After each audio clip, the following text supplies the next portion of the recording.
जय हिंद।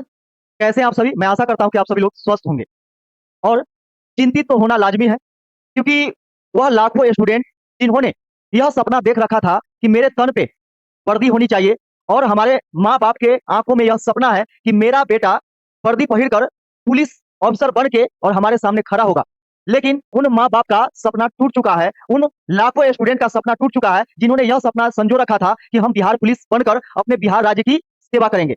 लेकिन उन सभी स्टूडेंट के साथ यह बहुत बड़ा धोखा हुआ, क्योंकि यह रिजल्ट जो आया है Bihar police constable exam 2024 21,391 post के लिए, जिसमें बहुत सारे स्टूडेंट यानी लाखों स्टूडेंट नाखुश हैं अपने रिजल्ट को लेकर के, क्योंकि बहुत सारे स्टूडेंट का यहाँ पे मैसेज आता है, कमेंट आता है, कॉल आता है कि सर मेरा 70 सही था, 65 सही था, लेकिन मेरा नहीं हुआ। लेकिन मेरे ही बगल में या मेरे ही परिचित में कुछ ऐसे लोग हैं जो कि पढ़ाई नहीं करते थे, उसका रिजल्ट हो गया। तो बहुत सारी दुविधाएं हैं यहाँ पे, तो इसमें हम हर चीज को क्लियर करने वाले हैं। और हाँ, इसमें हमारी कुछ सीएसपीसी से यानी स्ट्रिक्टली मांगे हैं, यानी कुछ मांगे हैं जो कि बिल्कुल कठिन मांगे हैं, ठीक है, और आपके हित में है। तो आज हम आपसे रिक्वेस्ट नहीं करेंगे, आज हम आपसे रिक्वेस्ट नहीं करेंगे कि वीडियो को शेयर कीजिए, यह आपकी जिम्मेदारी है, क्योंकि आपके लिए हम यह वीडियो बना रहे हैं, सिर्फ और सिर्फ आपके लिए। लेकिन आप में कितना जोश और जुनून है, यह आप शेयर करके ही दिखाएंगे कि आपको क्या करना है, कि इस वीडियो को ज्यादा से ज्यादा शेयर करना है, क्योंकि इसमें ऐसी ऐसी मांगे की गई है, ऐसी ऐसी चेतावनी दी गई है सीएसपीसी को कि देखिएगा वीडियो पूरा, तब जाकर के समझ में आएगा। तो आज तक मान के चलिए कि लाखों घंटा आप मेहनत किए हैं, लाखों घंटा पढ़ाई की है और उसका फल नहीं मिल पाया है, तो यह 10 से 15 मिनट का वीडियो अवश्य देखिएगा। अगर नहीं देखिएगा तो यह आपके पढ़ाई पर लानत है, आपके मेहनत करने पर लानत। तो चलिए यहाँ पे हम लोग शुरू करते हैं और देखते हैं कि आखिर इस वीडियो में आपके लिए किस तरह का हम लड़ाई या मुहिम लेकर के आ रहे हैं। लोग चेहरा चमकाने के लिए तो बहुत बड़ा बड़ा बात भी बोल रहे हैं, लेकिन हम चेहरा चमकाने वाली बात नहीं बोल रहे हैं। अगर ऐसा आपको कभी लगे कि हाँ, हम अपना चेहरा चमकाने के लिए ये चीज बोल रहे हैं, या फिर पूरा वीडियो देखिए, इसके बाद लास्ट में कमेंट बॉक्स में जो भी लिखना होगा लिख करके आप जाइएगा, आप स्वतंत्र हैं। लेकिन हाथ जोड़ करके इसके लिए रिक्वेस्ट है कि शुरू से लेकर के अंतिम तक आप वीडियो देखिए, इसके बाद आपका मर्जी, आप शेयर कीजिए अथवा मत कीजिए। तो चलिए हम लोग शुरू करते हैं कि यहाँ पे रिजल्ट में बहुत बड़ा घोटाला हुआ। जी हाँ, रिजल्ट में बहुत बड़ा घोटाला हुआ है, यह हम साबित कर देंगे, प्रूव कर देंगे कि घोटाला कैसे हुआ है और क्यों हुआ है। अगर घोटाला हुआ है तो हमें इंसाफ कैसे मिलेगा, सब चीज आरटीआई लगाने से लेकर के सब कुछ इन्फॉर्मेशन आपको इसमें दिया गया। तो शुरू से लेकर के अंतिम तक जरूर बने रहे हमारे साथ। देखिए, लाखों विद्यार्थियों का जिंदगी बर्बाद हो गया। जी बिल्कुल, लाखों स्टूडेंट जो है वह यह वजह से परेशानी है कि आखिर मेरा रिजल्ट सही से जारी क्यों नहीं किया गया, हमें कुछ भी नहीं दिखाया गया, न हमारा कट ऑफ हमें पता है, न ही हमें कितना नंबर प्राप्त हुआ ये पता है, और ऐसे ही रिजल्ट जारी कर दिया जाता है। तो ऐसे हम कैसे मान लें, इस तरह से हम कैसे मान लें कि हमारा रिजल्ट नहीं हुआ, तो किस कारण से नहीं हुआ? ताकि हम जानना चाहते हैं कि हमारे अंदर गलती क्या है, कमजोरी क्या है, ताकि हम अगले एग्जाम के लिए अच्छे से तैयारी कर सके। तो लाखों स्टूडेंट का यह आवाज है, और आप लाखों स्टूडेंट मिलकर इस वीडियो को शेयर कीजिए, नहीं कीजिए यह आपकी मर्जी, और यह आपका शेयर ही दिखलाएगा कि आप अपने लिए लड़ना चाह रहे हैं या फिर नहीं लड़ना चाह रहे हैं। हमारा काम था पढ़ाना, मेरा काम है, लेकिन पढ़ाने के साथ साथ आपके साथ भी देना मेरा ही काम है, क्योंकि सबसे ज्यादा एक टीचर पर ही लोग भरोसा करता है। तो हम आपके भरोसे पर खड़े हैं, लेकिन आप अपने भरोसे पर कितना खड़े हैं यह वीडियो को शेयर करके ही आप साबित कर सकते हैं। तो शुरू से अंतिम तक बने रहें। कैसे बोला जाता है, हमें कभी कभी गाना भी याद आने लगता है, कभी कभी कि कभी कभी क्या होता है कि वह गाना भी कहीं ना कहीं सेट हो जाता है। कैसे बोला जाता है कि केकरा से पूछी कौना बात के बहाला, कुछ तो जरूर बाटे गड़बड़ घोटाला, कुछ तो जरूर बाटे गड़बड़ घोटाला। जी हाँ, यहाँ पे गड़बड़ घोटाला तो है। चलिए हम लोग स्टार्ट करते हैं और देखते हैं। देखिए, सीएसबीसी से हमारी मांगे हैं, हमारी यानी कहने का मतलब मेरा अकेला मांग नहीं है, आपके हम आवाज को बुलंद कर रहे हैं। तो सीएसबीसी के चेयरमैन जितेंद्र कुमार सर से हाथ जोड़ करके निवेदन है कि इन लाखों बच्चों का जिंदगी मत बर्बाद कीजिए, इनके अंदर का जोश और जुनून आप कम मत कीजिए, ताकि अगले तैयारी में यह अभी से लग जाए, और इसमें नहीं हुआ तो यह अफसोस न करे। अफसोस इस बात की है कि आप कुछ भी जारी नहीं किए हैं, तो अगला कैसे माने, अगला कैसे मान ले कि हमारा रिजल्ट नहीं हुआ तो किस कारण से नहीं हुआ। तो इसलिए हाथ जोड़ करके निवेदन है कि हमारी जो मांगे हैं इस पर गौर किया जाए और इसको समझा जाए।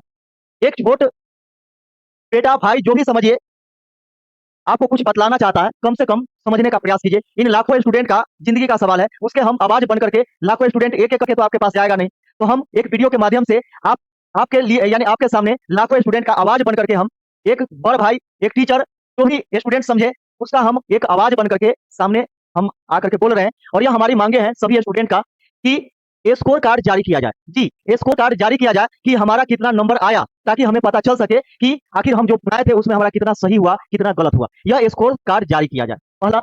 दूसरी मांगे हैं कि कट ऑफ जारी किया जाए कि आखिर कितना कट ऑफ पर रिजल्ट घोषित किया गया, ताकि जैसे ही हमारा स्कोर पता चले वैसे ही हम क्या करें कि हम अपना कट ऑफ से मिला सकें और वहां पे हम यह देख सके कि हमारे अंदर कमजोरी है कि क्या है, नहीं है, जिसके कारण हम अपने आप को यानी दिलासा दिला सके कि चलिए इसमें नहीं हुआ तो हम अगले वैकेंसी की तैयारी खुल करके करेंगे और अच्छे से करेंगे और वर्दी का सपना हम पूरा करके ही छोड़ेंगे। तो इससे क्या होगा कि स्टूडेंट को मोटिवेशन मिलेगा। तीसरा हमारा है कि नॉर्मलाइजेशन एवं परसेंटाइल का हिसाब समझा जाए। जी हाँ, यहाँ पे बच्चों को समझ में नहीं आ रहा कि नॉर्मलाइजेशन क्या होता है, परसेंटाइल क्या होता है, इसका हिसाब आप समझा दीजिए, यानी नोटिफिकेशन के माध्यम से समझा दीजिए। क्योंकि कैसे बोला जाता है, जब हम एक दिन क्लास बंद करते हैं तो नोटिस जारी करते हैं कि आज क्लास नहीं होगी या कल क्लास नहीं होगी। इसे बच्चे के सामने इन्फॉर्मेशन चला जाता है कि हाँ कल क्लास नहीं होगा या फिर आज नहीं होगा। ठीक है, लेकिन सोच के देखिए कि जिंदगी का यहाँ पे सवाल है, वहां तो एक दिन का सवाल है, लेकिन यहाँ पे पूरे जिंदगी के मेहनत का सवाल है कि एक बात बताइए कि किस प्रकार से आप हिसाब किताब किए, ये बच्चे को समझ में नहीं आ रहा। क्योंकि हम मैथ के टीचर होते हुए भी बिहार पुलिस के लगभग स्टूडेंट को मैथ अच्छे से समझाने के बावजूद भी हम अच्छे से नहीं समझा पाते हैं। तो जब मैथ समझ में अच्छा से स्टूडेंट को नहीं आता है तो आपका नॉर्मलाइजेशन और परसेंटाइल समझ में कैसे आएगा। तो थोड़ा सा इसको समझवा दीजिए और नोटिफिकेशन जारी करके नोटिस में ये मेंशन कर दीजिए कि हम ऐसे रिजल्ट जारी किए हैं। इसका चौथा हमारी मांगे है कि अब अगले वैकेंसी में, अब जो भी अगला वैकेंसी आप देने वाले हैं उसमें ऑनलाइन एग्जाम लिया जाए। ऑनलाइन एग्जाम लिया जाए ताकि झंझट ही दूर हो जाए। आप देखते होंगे कि तमाम एग्जाम जो है अब ऑनलाइन होते जा रहा है। इसमें क्या होगा कि प्रकृति भी सुरक्षित रहेगा। आज देखते होंगे कि ये कागज का जो निर्माण होता है पेड़ पौधा से ही होता है। पेड़ पौधा से होता है, इसका मतलब क्या है कि लाखों पेड़ पौधा एक एग्जाम के कारण कट जाता है।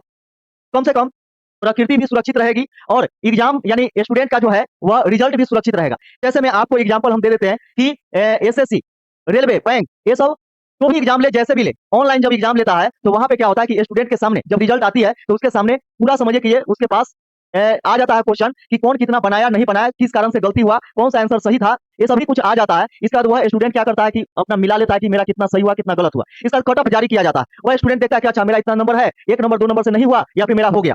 तो वहां पे सेटिस्फेक्शन मिलता है कि आखिर पारदर्शिता के साथ, तो एग्जाम लेना ही पारदर्शिता नहीं है, रिजल्ट देना भी पारदर्शिता होनी चाहिए। यानी रिजल्ट में भी आप पारदर्शिता दिखाइए कि हाँ हम अगर मान के चलिए कि ईमानदारी से एग्जाम लिए हैं तो ईमानदारी से हम रिजल्ट भी जारी किए। अरे 1 महीना और लेट कर लेते, इतना दिन जब स्टूडेंट इंतजार कर लिया, 1 महीना 15 दिन और लेट कर लेते, लेकिन साफ सुथरा रिजल्ट देते ताकि बहुत सारे स्टूडेंट जो है वह नहीं घबराता, नहीं बेचैन होता। न जाने कितनों का घर वाला क्या क्या बोल रहा होगा, दोस्त यार में उनका क्या चर्चा हो रहा होगा। ये चीज आप कैसे समझ सकते हैं। यह उन गरीब माँ बाप का संतान है जो कि एक सपना संजो रखा था कि मेरे मेरे स्तन पे वर्दी हो, हम अपना राज्य की सेवा करते करते अपने क्या करें कि अपने घर को भी हम आगे लेकर के जाएं। लेकिन आपने क्या किया कि सारा सपना चकनाचूर कर दिया। हमारी पांचवी मांगे हैं कि अगर आप ऑफलाइन एग्जाम लेते हैं, मान के चलिए कि आपसे ऑनलाइन एग्जाम नहीं संभल रहा, अगर आप ऑफलाइन एग्जाम लेते हैं तो प्रश्न एवं ओएमआर सीट का कार्बन कॉपी दिया जाए।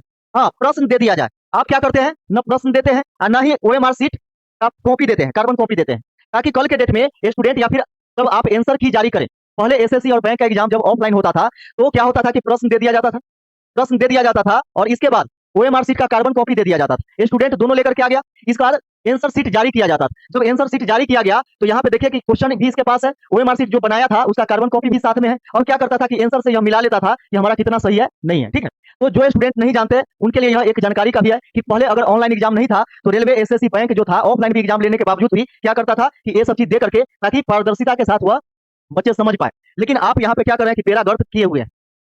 अब यहाँ पे देखिए, अगर हमारी मांगे पूरी नहीं हुई, हमारी मांगे पूरी अगर नहीं होती है तो हमारी यहाँ पे कुछ चेतावनी भी है ना।